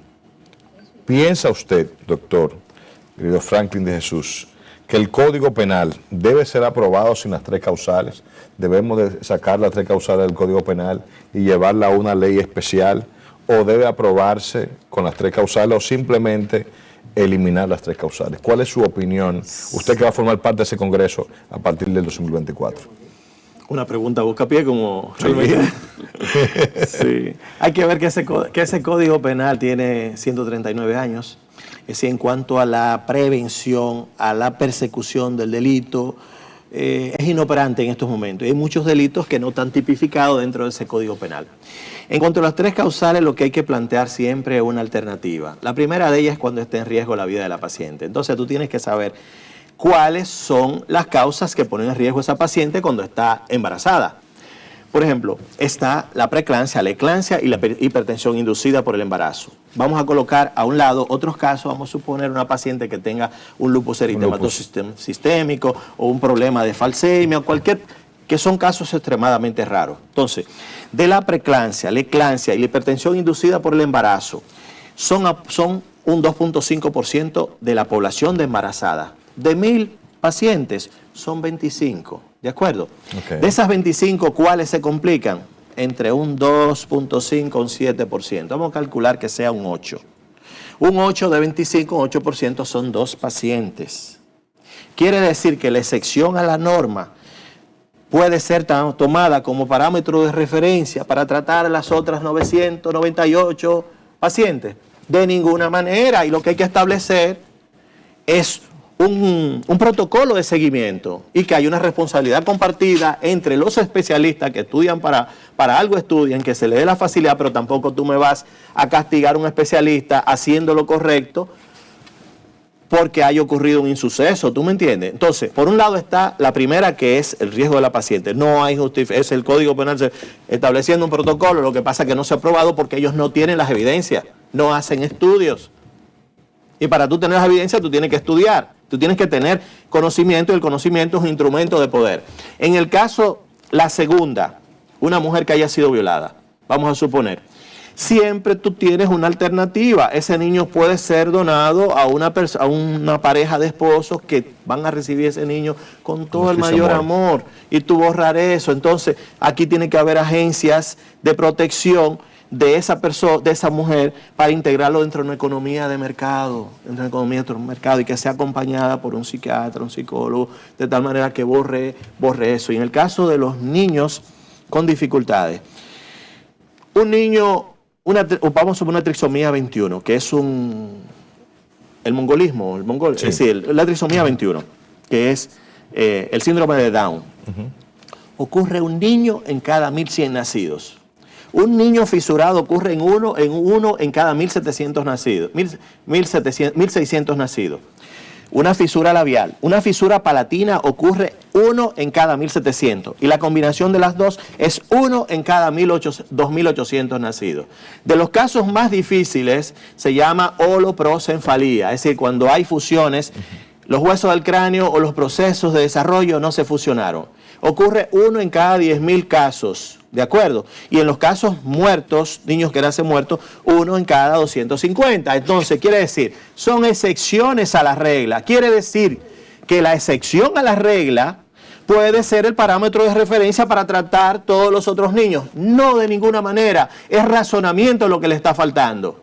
Es decir, ahí tiene que haber gente con condiciones, esas comisiones, hasta esos voceros sin condiciones para expresarse, ¿tú me entiendes? Y más representando partidos políticos, hay que tener cierto cuidado. Tenemos que mejorar la calidad, el nivel de nuestros legisladores. Es decir, no están acorde, con excepciones, porque hay gente que es brillante, ¿me entiendes? Claro. Hay excepciones, hay gente que uno tiene que respetarla, pero no son la mayoría. Si tú, por ejemplo, eliges un rifero, es lógico que tú no vas a tener un tipo brillante. Tú estás buscando una persona, un aventurero rentista que busca proteger su dinero, que te entiendo, acumular más dinero que en el fondo no se lo va a llevar, y es el mismo que te regala los 500 pesos para la medicina, y cuando la persona se muere también le da la caja. Es decir, te mantienes siendo pobre toda tu vida, porque te destruye tu capacidad de logro, te destruye tu capacidad de hacer, y te somete a ser pobre toda tu vida, porque continúas heredando el mismo trasfondo social y la misma desigualdad de oportunidades. La riqueza se construye en base al trabajo. Sin trabajo no hay posibilidad de construcción de riqueza ni de producción de bienes y servicios. Es eso lo que tenemos que venderle a la gente, a nuestros jóvenes, de cómo lo vamos a ir integrando en una economía de mercado, de tal manera que vayamos luchando en contra de lo que es la exclusión social, lo que es la marginalidad, la pobreza, y terminar con el problema del desempleo también. Suero, me gusta hablar con este hombre. Franklin está claro. El doctor Franklin está claro y Dulio Culvera. Una pregunta más yo quiero hacerle. Vamos. Doctor Franklin, recientemente vimos lamentablemente cómo 6 niños fueron abandonados en la puerta del cementerio Cristo Salvador. Buen tema. Pero mucha gente, pues nosotros mismos aquí también lo debatimos y vimos del parte de la negligencia de todo el proceso, ¿verdad? Ahora, lo que nadie, o lo que pocos vimos, para no decir nadie, ¿verdad? Lo que pocos vimos fue que eso también nos refleja cómo anda la mortalidad de los neonatos en los hospitales de nuestro país. Porque eso nos dimos cuenta, se evidenció, simplemente porque lo dejaron así. Ese caso pasó ahí porque se le olvidó al señor, ¿verdad? Sí. Al que increíblemente ahora es responsable, ¿cómo se llama? Zacatecla. Sí. Ahora es el responsable. Óyeme, ¿quién es responsable de la vaina? Entonces, no hay una responsabilidad del centro de salud, no hay una responsabilidad de la administración del cementerio, no hay una responsabilidad de la funeraria que los llevó y lo entregó sin ningún tipo de documentación. ¿Fue el que lo entregó? De hecho, fue no a nadie, no. El culpable es el Zacatecla del cementerio. Hoy esa vaina en un país organizado. Entonces, pero esto también refleja cómo anda la muerte de los neonatos. Entonces, su opinión acerca de qué está pasando en nuestros hospitales, por qué tenemos... Porque eso fue lo que vimos allí, pero ya recientemente hemos tenido dificultad, como en la maternidad San Lorenzo de los Minas, donde de repente 35, ¿verdad? En 1, 2 o 3 días fue el escándalo anterior. ¿Qué es lo que está pasando en nuestros hospitales? ¿Qué es lo que causa esta muerte de neonatos? No, realmente lo has dicho, es decir, este caso evidencia, porque también hasta los familiares no tenían familiares para guiar el destino de ese niño. Sí, no. Ahora el Zacatecla, el malo. Eso tiene más de no tenían familiares, no hay falta de controles de los organismos del Estado. Hay ver que todos esos niños que han muerto en la maternidad y muchos mayormente por infecciones, es triste que ocurra, ha existido falta de liderazgo tanto institucional como el liderazgo también de funcionarios que debieron darse cuenta de esas, y más cuando se tomaron pruebas en esa maternidad que usted vio que hasta el agua que utilizaban estaba contaminada, y contaminada por bacterias que eran propias de la flora gastrointestinal, muchas de ellas. Es decir, es triste.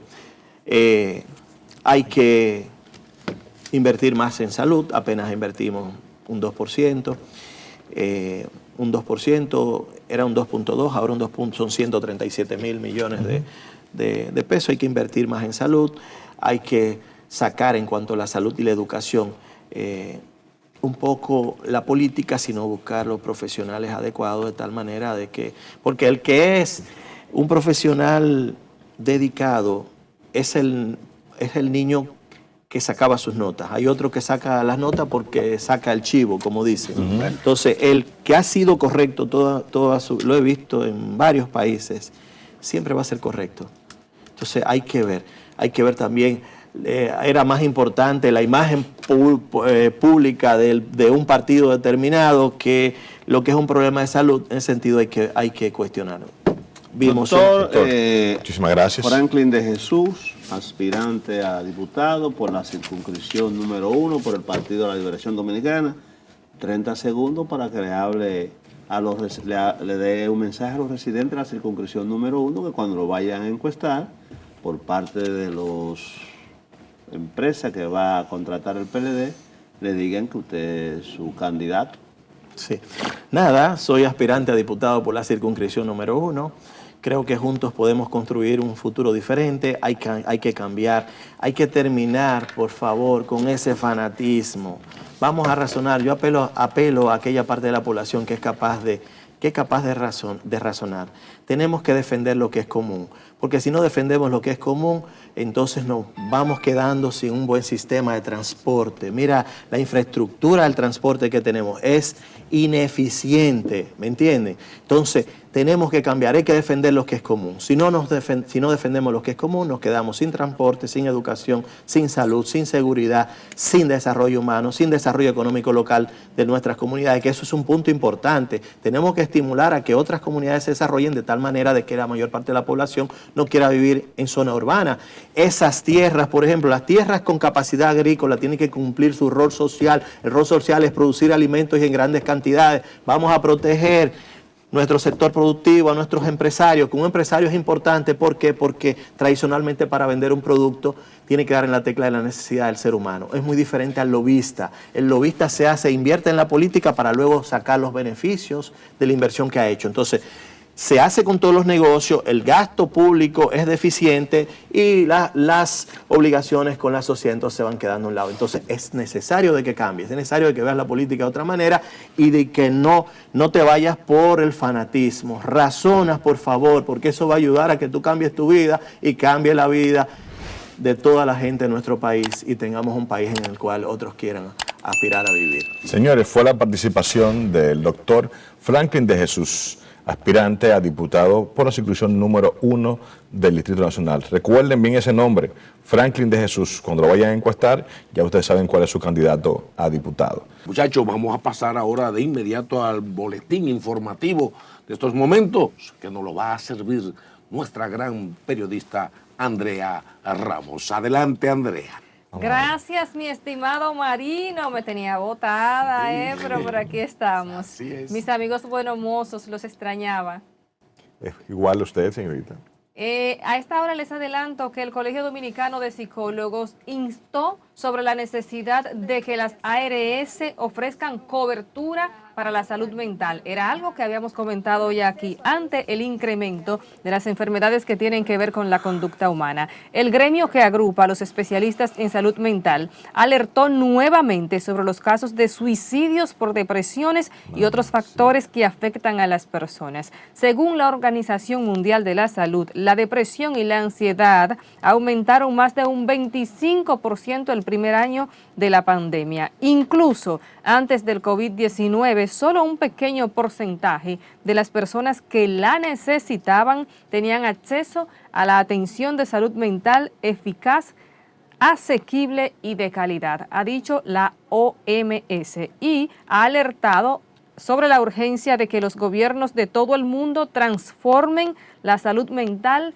y los cuidados relacionados con esta. Muy, pero muy oportuno este llamado del Colegio Dominicano de Psicólogos, porque recientemente comentábamos aquí que la seguridad social no da cobertura y que a veces las personas presentan alguna situación, quieren acudir al psicólogo, pero no cuentan con 3-4 mil pesos para una consulta. Así es que muy, pero muy oportuno. De esta manera regreso con ustedes al estudio a Feliz Viernes.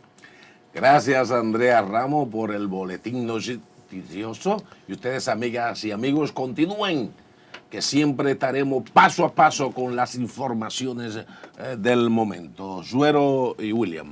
Bueno, nos toca en estos momentos, Marino, entrar en contacto con Ricardo Rosario, que es el presidente del grupo de Tallita Unidos, por la magia del Zoom, con quien vamos a conversar sobre temas económicos y de la producción de artículos de primera necesidad.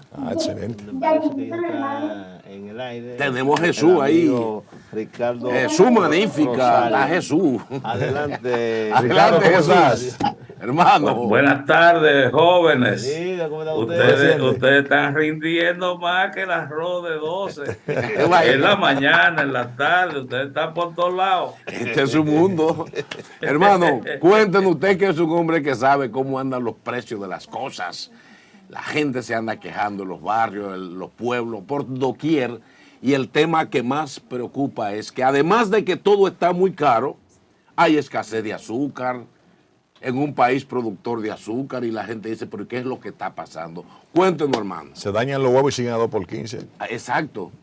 Miren, con respecto a la situación que se ha dado con el azúcar, afortunadamente les puedo informar que dadas unas gestiones que hemos estado haciendo directamente con el director de Proconsumidor, y a su vez con las autoridades de Central Romana y con algunos distribuidores importadores, ya en el caso del azúcar crema, pues la presión ha ido disminuyendo, y esperamos que ya para la próxima semana el mercado de azúcar crema esté totalmente normalizado. Okay. Nosotros, a través del programa A Comer del Campo al Colmado, en lo que respecta a los comerciantes donde está operando el programa en la zona de Santo Domingo Oeste, ahí no ha habido problema de azúcar crema, porque hemos estado suministrando a más de 2.000 colmados de esa zona a precio de control, a precio normal. Ahí no se ha sentido ningún tipo de escasez. Entonces, hemos logrado que esto ahora se expanda y que se pueda llevar a todo el país. Con el azúcar crema, les garantizo que en las próximas semanas ya será un tema del pasado. No así todavía con el azúcar refino, que todavía tenemos algunos déficits en cuanto a la oferta. La demanda está por encima de la oferta, y todavía prevalece el alto costo del azúcar refino. Pero esperamos también que con una importación que se hizo, aunque la importación, el producto sale más caro que a como lo vende Central Romana, pero por lo menos tendremos abasto, y eso va a permitir que el precio disminuya, porque lo importante es que haya abasto. En eso estábamos. Ricardo, una pregunta doble. Primero, ¿en cuáles sectores del Gran Santo Domingo está funcionando el programa del campo al colmado? Porque teníamos la idea como que este programa había fracasado. Y segundo, ahí mismo, para que me responda esa otra cuestionante, se ha presentado una escasez de dólar que hace imposible que ustedes puedan comprar productos en el extranjero para poder sustituir sus inventarios. ¿Hasta dónde esto es cierto? Y te reitero la pregunta, ¿en cuáles sectores que está funcionando el programa del campo al colmado? Mire, siempre se dijo que el programa iba a iniciar con un piloto en la zona de Santo Domingo Oeste, el municipio de Los Alcarrizos, Pedro Brán, y ciertamente habíamos hablado de que íbamos a arrancar con unos 2.000 colmados en esa zona.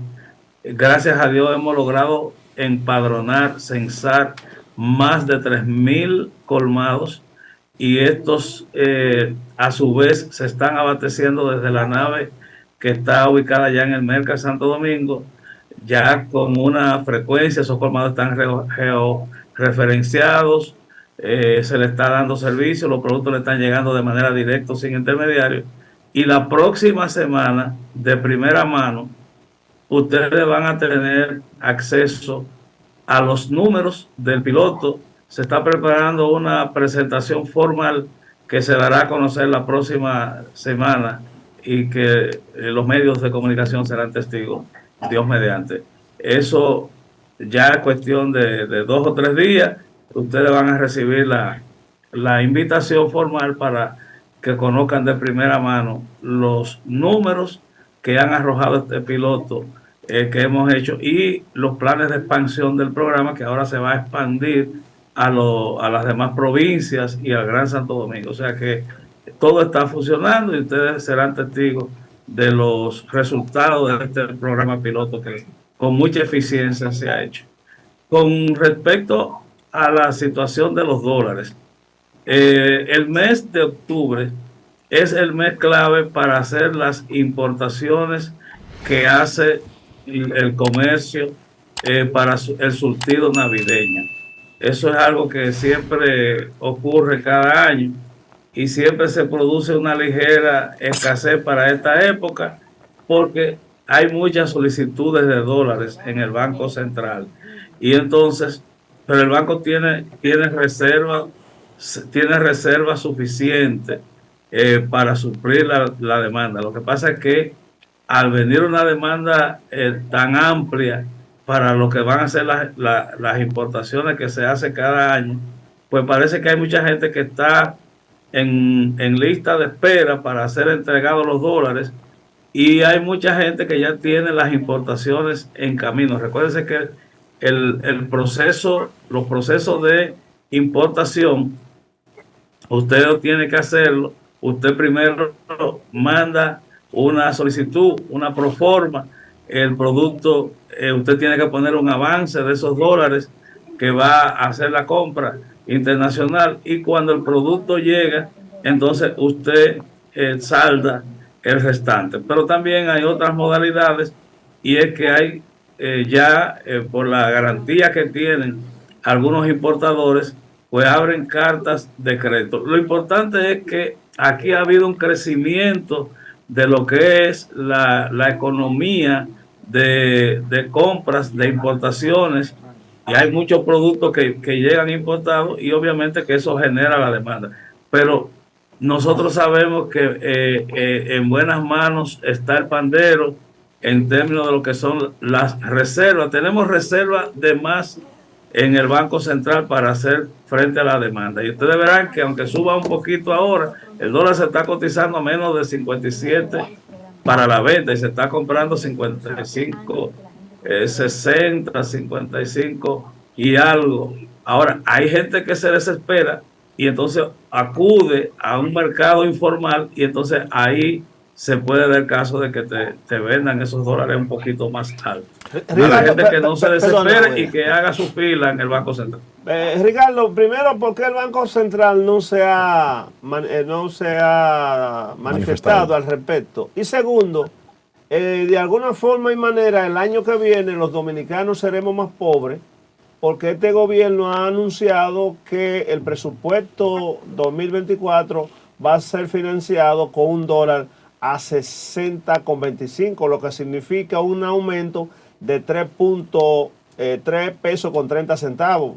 Por vía de consecuencia, tú el que tiene cientos de miles de pesos va a salir detrás de dólares para que su moneda no se devalúe. Es decir, yo necesito el año que viene buscar 3 pesos con 30 centavos para comprar un producto que me cueste $1. Es decir, me voy a empobrecer más.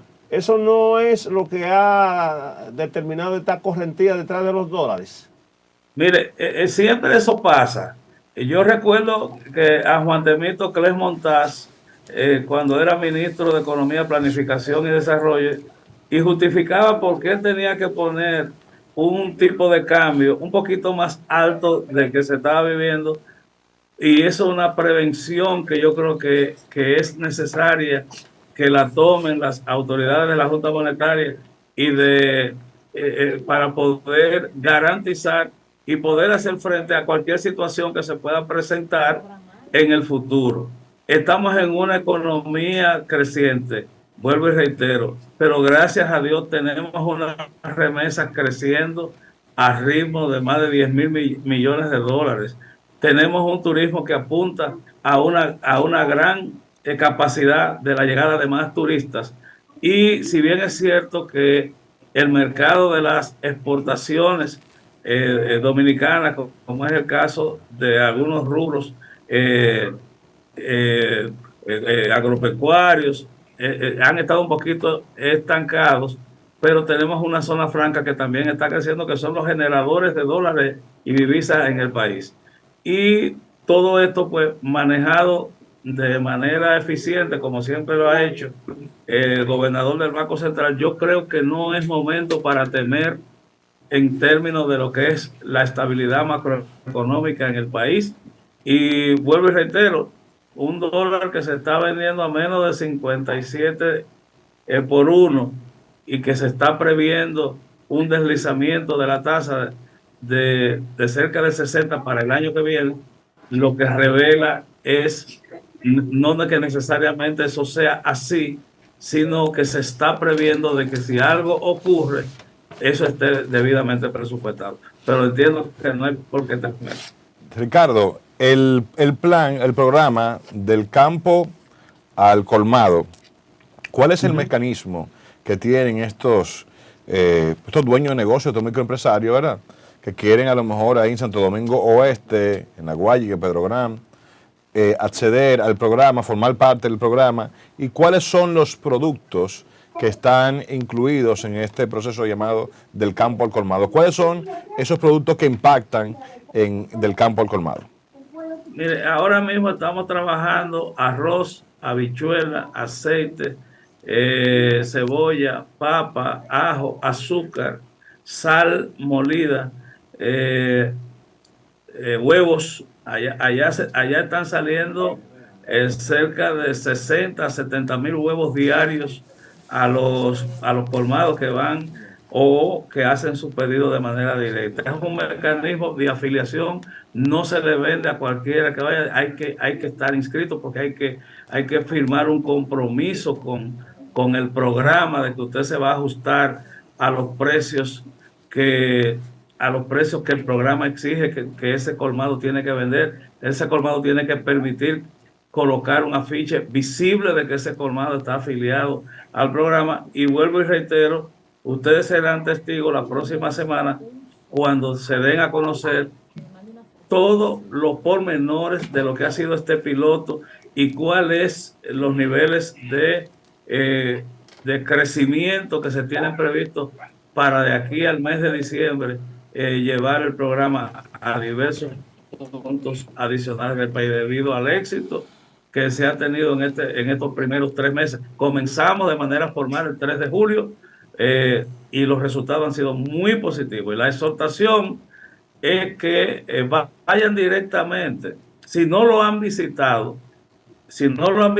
las brigadas que están haciendo los censos, ahora mismo ya se está censando Santo Domingo Norte, que es el próximo punto de referencia que vamos a abrir, y ya se están haciendo los levantamientos en toda esa zona de Santo Domingo Norte, y de ahí mismo se sigue para Santo Domingo Este. Entraremos al Distrito Nacional en la circunscripción número 3, que es una de las más donde hay más gente humilde en toda esa zona, y se está trabajando. O sea, hay un gran entusiasmo por parte de los propietarios de colmado, y cuando ustedes vean los números la semana que viene, pues se van a sorprender de la tecnología de punta que se está usando para georreferenciar y fidelizar estos negocios, y la conciencia que se está creando, que ya está dando resultados, y cómo ya los consumidores están apreciando los resultados del programa.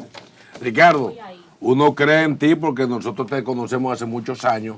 Sí. Y nosotros esperamos que para la próxima semana de verdad poder tener imágenes de los colmados recibiendo esos productos y con el letrero que diga que lo van a tener. Sí, por favor, porque la gente no tiene esa percepción. La gente está sufriendo. Lo van a tener. Yo, o sea, por prudencia, ¿verdad? Y como este es un programa que está apoyado por la presidencia de la República. Ay, mi madre. Está apoyado por la presidencia de la República, tenemos que decirlo. Ay, sí, ¿verdad? Funciona a través de una cooperativa de productores y de detallistas. Sí, yo soy vicepresidente de esa cooperativa, pero entiendo que la información oficial que ustedes van a tener acceso la próxima semana, yo no puedo adelantarla, pero sí les puedo decir, hablando como detallista que soy, como dirigente, ¿verdad? Que yo estoy sorprendido de los resultados positivos que hemos tenido en estos primeros meses de aplicación del piloto que se ha iniciado. Finalmente ya, porque el tiempo se nos va, Ricardo, contigo hay muchos temas que hablar. La mala acción de este gobierno al eliminar una serie de técnicos que eran los que podían impedir que entrara nuevamente la fiebre porcina africana, nos viene a traer un gran problema de cara a las navidades que están a la vuelta de la esquina, porque la producción de cerdo se ha reducido por esa mala práctica y responsabilidad de este gobierno a más de un 50% la producción nacional. O sea, vamos a tener problemas. Tú nos estás dando algunas esperanzas, pero mira, vamos. El proceso de repoblación de los cerdos a nivel nacional no es un proceso que se puede hacer de la noche a la mañana. Conocemos, ¿verdad?, la situación. Y lo importante es que, tal y como se hizo el año pasado, aquí no le faltó y estábamos en el epicentro de la peste porcina. Y aquí no le faltó una pierna de cerdo a nadie, ni le faltó una... Con la libra 700, Ricardo. Libra de cerdo a 700, Ricardo. Pero no faltó. Ah, y bueno. Aquí hay cosas que nada más son los popis que la pueden comprar, Ricardo. Exacto. La azúcar blanca la tienen los popis y son ellos que la pueden comprar a 65 pesos. ¿Tú me entiendes? O sea, es que hay un desnivel, Ricardo. Te esperamos el lunes, hermano, que tú eres bueno. Cuenten conmigo siempre para traer buenas noticias. Que hacen falta, son buenas. Y para también decir las cosas, si no están bien, yo se las digo también. Así es, hermano. Gracias, Ricardo. Ricardo una estrella, definitivamente. Cuídate, hermano. Muchos afectos, Ricardo. Y ustedes, amigos y amigas, continúen con la parrilla programática de Multimedios Su Mundo con el pueblo y con cada uno de los programas que este medio está ofertando a su comunidad. Desde la República Dominicana para el mundo, Multimedios Su Mundo con el pueblo. Sigan, señores, con el megadivo de la televisión dominicana, el gran Trifolio. Ese es duro, ese es bueno, Trifolio.